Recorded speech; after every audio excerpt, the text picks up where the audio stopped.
T-minus 30 seconds. Stage 1 tanks pressing for flight. T-minus 15 seconds. 10, 9, 8, 7, 6, 5, 4, 3, 2, 1, 0. Ignition. Pretty impressive intro, huh? I'm sure the Hollywood directors are going to be banging down my door. So we're going to talk about possibly the smallest and lightest astrophotography setup that you could put together on a pretty limited budget, a few $100, but if you have your own little camera. So I did not have my little camera, but I did a lot of research on this guy. I'm just going to take this apart as we decompose this great setup. So this is the Canon M100. There's now an M200. It is a 24 megapixel camera. Shoots 1080p, 60 frames per second video. Does it pretty well. Takes great photos, but the most important part that I think is this 24 megapixel sensor. This is where the magic's going to happen with astrophotography. Now I want a camera I could actually use outside, use for travel, and then plug it into either a telescope or just take the nice little kit lens that comes with it and do some universal discovery. If I can get it on there.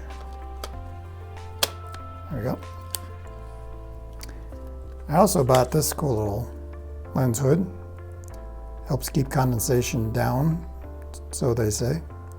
And it also keeps it straight light out. This was about 10 or 15 bucks on Amazon. This camera has been really great. I haven't had a good camera in my lifetime yet, and this is the bottom end of fancy cameras now. But it's way more than I need. It would be nice if it shot 4K video, but even the M200, which does, really crops the video and it doesn't focus very well, according to what I've heard. So I think I'm going to stick with this one.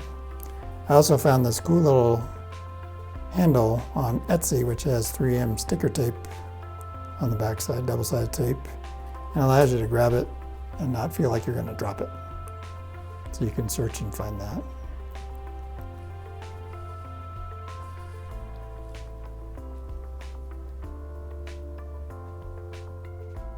Okay, so that's the camera.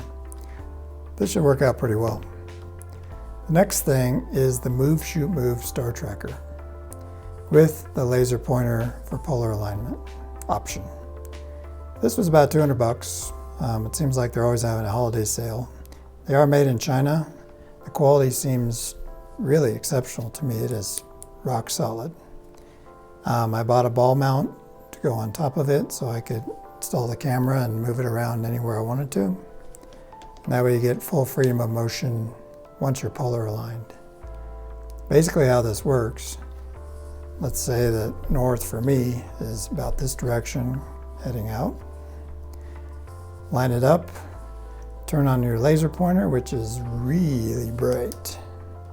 This thing is dangerously bright, so be super careful with it. Line it up, adjust it wherever you need it, lock it in, hold this button down, tracker turns on, by default is in star tracker mode, and then it will track the cosmos for you. The camera's mounted up here. I can get it mounted. There we go. Point it wherever I need to look at.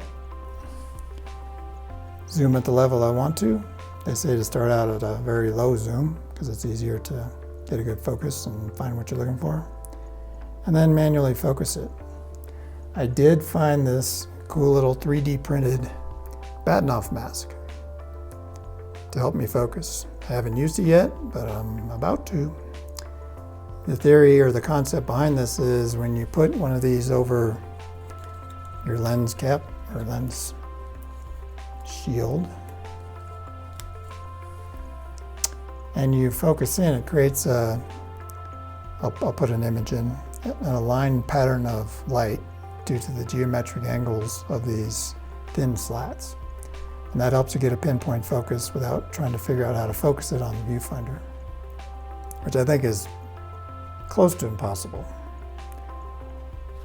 It's another thing I like about this camera, and when you buy your camera, make sure that the screen can tilt out, because you don't want to be having to get your eyeballs down there to do anything with the camera, because you do have to control it.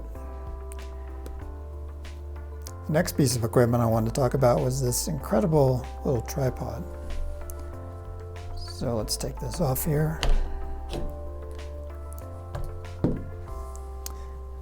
I bought this off Amazon for about 30 bucks. It's a company called Neewer. They look like they make pretty good stuff for amateurs like me. It allows you to set at different heights. You can hold supposedly up to 18 pounds, and I believe it.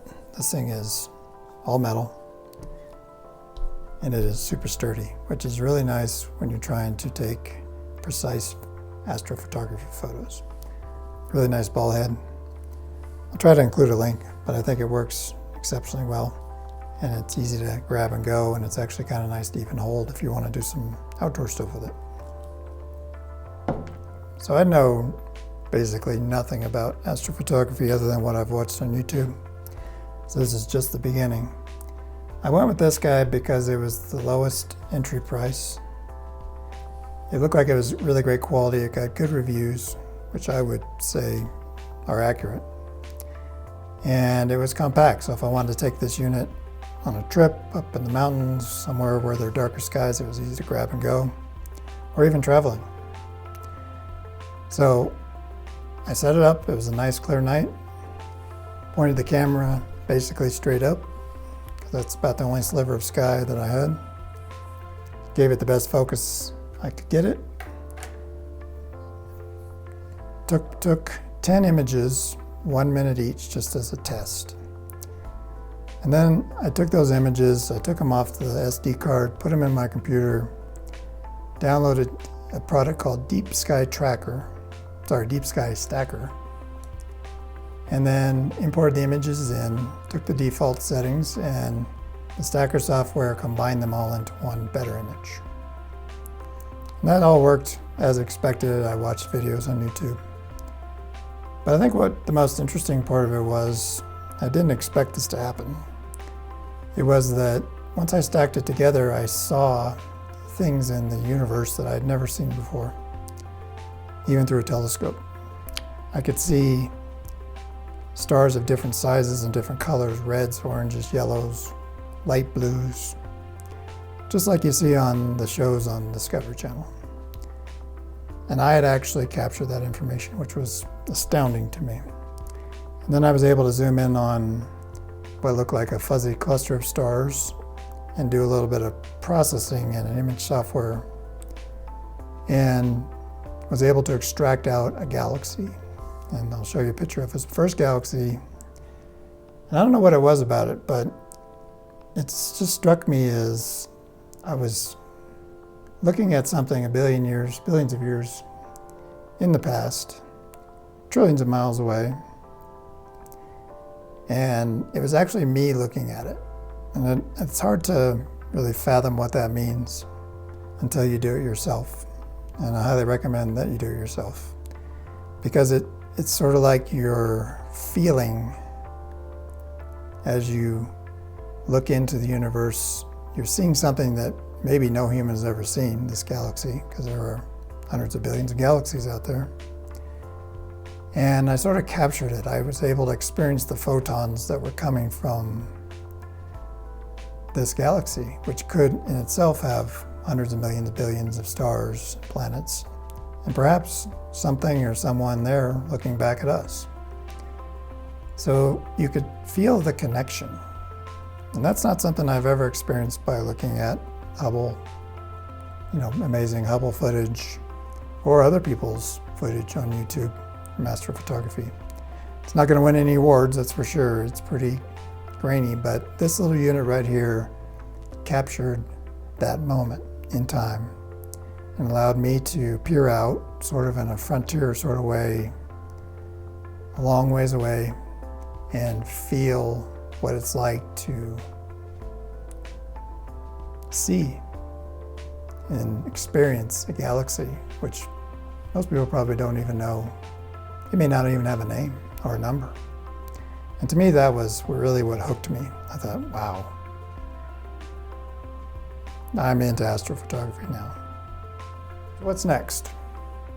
This has all been fun. When the weather's a little bit warmer and less wind's blowing and the sky's clear, I'll be doing more shooting with this, and I'll show you what I found. I also have recently purchased a go-to telescope on a budget. It's a Skywatcher AZ GTE. It has a 100 millimeter refractor, and it's not the greatest piece of equipment that you could buy, but it's certainly the most budget friendly, and people seem to like it. So I'll be getting into a series of videos with you on how that works. And I have converted it to equatorial mode, which required buying a counterweight and I can't remember what they call them, the part that raises the elevation or azimuth. And I'm going to basically learn how to use it. It's a scope that can be controlled with my laptop, so it can be 10 degrees outside and I can be inside tracking and shooting astrophotography. So if you want to be a part of that, subscribe, throw me a like, and we'll venture down that road together. Till then, enjoy.